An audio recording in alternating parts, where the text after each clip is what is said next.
I'm going to be talking about the cost principles and really some issues that really affect F&A cost reimbursement that might have a significant impact depending on how you account for these costs. But starting at the top, the cost accounting standards, and there's some things that changed between the initial proposed guidance and the final guidance. And the cost accounting standards, they had initially suggested eliminating the cost accounting standards, but that didn't make it through. The cost accounting standards are here. We're going to continue to live with the cost accounting standards.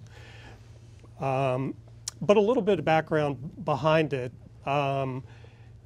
What are the cost accounting standards? They are a description of your institutional business practices, policies, procedures, really end-to-end, from everything from the nature of your accounting system.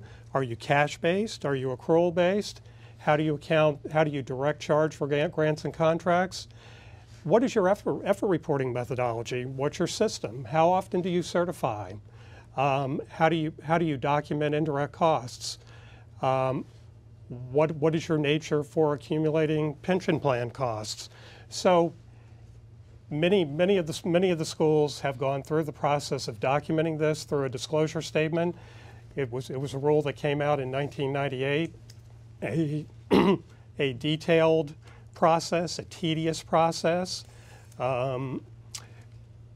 but it is there. So 4 standards that we live to.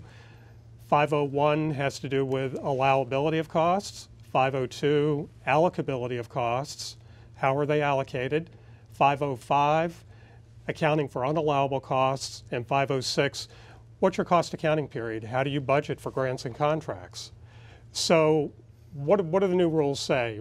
1, the cost accounting standards still apply to universities. The threshold has moved from $25 million to $50 million.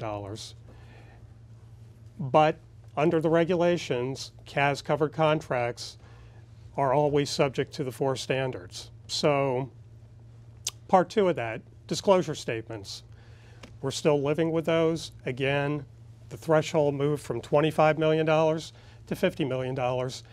If you were on the bubble, you might have you might have escaped having to go through this process for a little while, but the threshold did move, unless you have $25 million in CAS-covered contracts. Those situations might be rare. I don't know how many. If you have that, you're probably at the $50 million limit. So.